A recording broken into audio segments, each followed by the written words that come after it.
A warm welcome to your Barbados Today Evening News Update. Today, Tuesday, August 4th.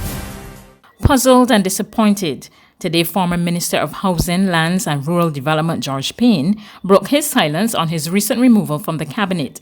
As he made his contribution to the day's debate in Parliament, Payne not only defended his stewardship, but dismissed rumours that he was sick and was confined to a wheelchair as untrue and possibly orchestrated.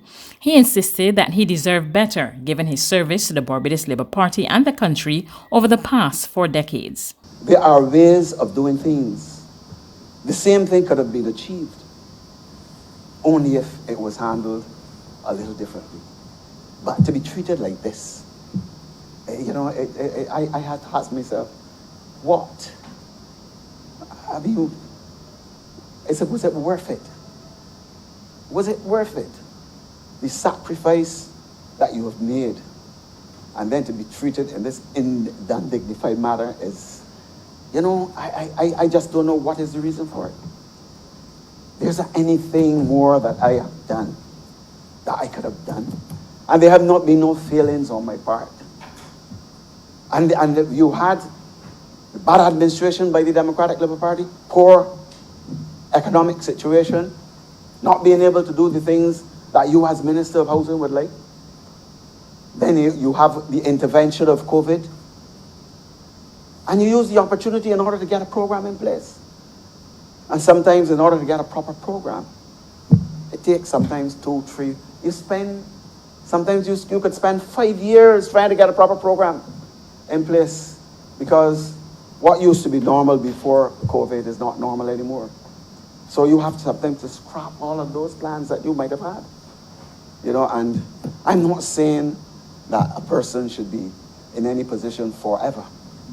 But I believe that the period that I have been around the Barbados Labour Party, it counts for something.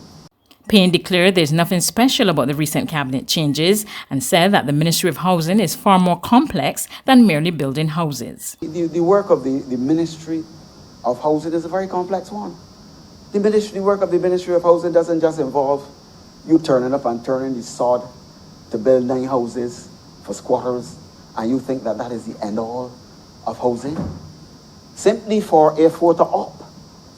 That is not the way how we operate. You have to make sure that all of your planning is in place. No amount of urging could get me to go and do a photo op, turning the sod to do 9 houses when you know you have the whole country in terms of housing. And as the editorial of The Nation, I stand by what I saw, what I said. The only revision that I would make when I was reported as having said that the housing situation cannot be fixed in 20 years, and I was dealing with the outstanding 35. Look what we're dealing with: 35,000 housing solutions at National Housing Corporation, and that has nothing to do with the 35,000 people who didn't come forward. The amount of squatters. You all remember, Sir Michael East don't like to use the term squatters, and I agree with him. And then those people, those innocent people who cannot afford to buy land at market value. These are the issues that we have to deal with. And now COVID, something that nobody ever expected. I mean, you cannot make decisions. To make certain decisions, like the decision that was made 2 weeks, at a time like this, I would not like to say it is irresponsible, but I can't get in a word, Mr. Speaker. Maybe you can help me, but it was totally uncalled for. There's nothing special with respect to the changes that I have seen. Former Environment and National Beautification Minister Trevor Prescott also spoke out on losing his portfolio. He maintained that he performed during his tenure of office. So I had that attachment to it. Not that I can't let go, because I'll still be part of it. I'll still be coming through there. I drove through there with my friends up there yesterday, with no malice in my heart, Minister, in any way. I am not a paper doll. I am not a paper doll. I don't get envious of anybody. All of us have been given an opportunity to do this work. All I need is for people to understand what I've been doing and don't try to say things sometimes to make it sound as though he's a stupid little boy spending so much time in the botanical garden And I thought that you'd be happy to know that a minister is on the site. Not a minister sitting down behind mahogany and looking up in the top of the office and seeing 630 lights spinning like when you do the old house assembly down the road, chandeliers, or I don't even know how to spell that. I better go in the office and go and do certain things. And if there's nothing else to do, I go on. So I end up in the sanitation. I go up there, me and the fellas, I dance with the men, dance with the women, we laugh and talk, we have a healthy relationship.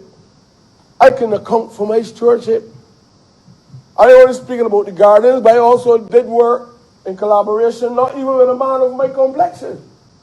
If you come there sandwiched between the Basel roundabout, the Basel statue, and you move to the west is a big place there called. And I work with, I think his name is Mr. Agil. And we transformed that entire area. I went to Oystins. I worked with the MP up there in relation to transforming the Bay Gardens up there. Spending the government's money up there, the taxpayers' money, not the government money, taxpayers' money up there. In other news this Tuesday, squatters in the Rock Hall St. Philip community adjacent to the Grantley Adams International Airport are one step closer to moving into new homes. In fact, the first 20 of the approximately 250 residents should be moving to their new houses in parish land in the same parish in just over 2 months. On Tuesday, officials broke ground for the construction of a road and started clearing the over 1 acre of land space for the houses to be built. We hope to get this project completed and the road built in a matter of 6 to 8 weeks. And then after we get the road built, we'll then start the program where we start to move houses into this area to start our whole relocation project. This is the first. The second one will be Concordia Gardens, which is just adjacent to the Dodge Prison area. We started the process and we're going through all of the various steps to be able to get these matters completed. Now these processes take quite long. It isn't a matter of just come, identify and move. This is why it takes this long. What we have to do, make sure the land belongs to the government first. Then we have to actually design, get town planning permission, and then design the road. So we've gone through all that process, gotten the town planning permission for the development, and we've had the road designed by the Ministry of Transport Works and Maintenance. And once we then construct the road, then at the same time, in a simultaneous way, we're designing the one for Concordia Gardens as well. So it's a process, it's going to take us a while, but we are committed to getting this done as quickly and as seamlessly as possible so that we can relocate those residents to these new locations and move them away from the airport and the hazardous situation that they're now experiencing. 27 interns joined the medical team at the Queen Elizabeth Hospital today. They were warmly received by Director of Medical Services and Coordinator of the QAH Internship Program, Dr. Clyde Cave, who told Barbados Today they are the first batch who will have to complete their training during the COVID-19 pandemic. Well, they're all the individual adjustments of having to be trained in personal protective equipment. And the important thing is the culture of always using it. It's going to be difficult to work all the time in a mask. Remember to social distance, always to be washing your hands. When I met them at the beginning just now outside and welcomed them to the first day of work, this is the first year where we've had to mention COVID precautions, and not just the precautions that they take at work. I'm very confident that they are well trained and they know about that. But they were part of a student community. They're now part of a professional community. And part of the professional community is that we do have risks.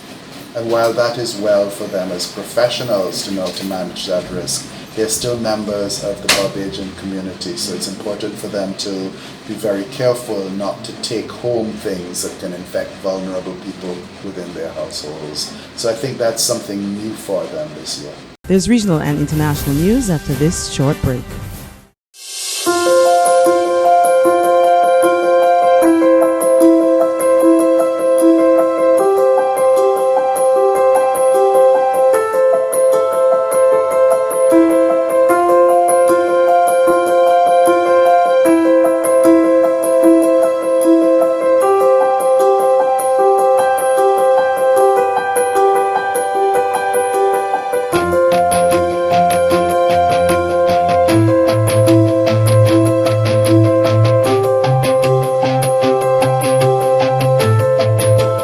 Barbados Today, news you can trust.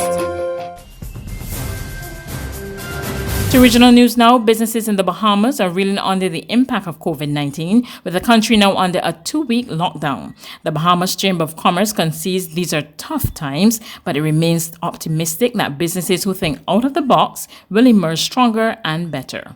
The Bahamas Chamber of Commerce and Employers Confederation indicating that these challenging times may not be the best market for many businesses facing rough days. However, Chamber CEO Jeffrey Beckles says while efforts remain on the table to assist struggling businesses, finding a new footing may be the saving grace for many. The reality of it is not every business is going to survive this kind of economic shock. But common wisdom will say, hey, look, is there an opportunity for me to partner with somebody else in a similar business? Or I may have to simply look at what I used to do and streamline it and get some more advice. You will find that that's conventional wisdom. Those businesses that are applying that are finding that they're being introduced to new ideas and innovative thinking, new technologies, a new way of doing businesses, new ways of delivering their products and their services, and are realizing that, hey, wait a minute, I should have been engaging somebody else a long time ago.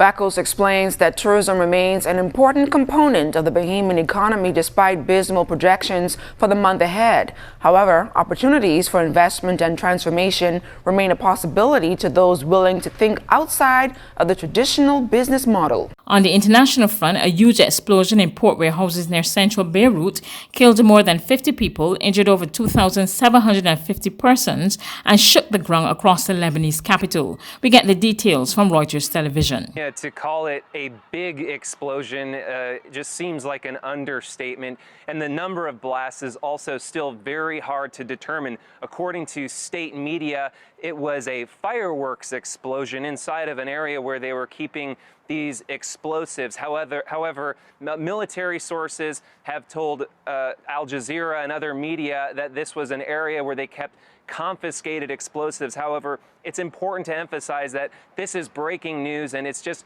too soon to confirm the actual source of the explosions. And it did indeed seem like a series of small explosions that crescendoed in that massive explosion that you've seen that rippled throughout the entire city, causing damage from miles away, not just throughout the rest of the city, but even out to sea.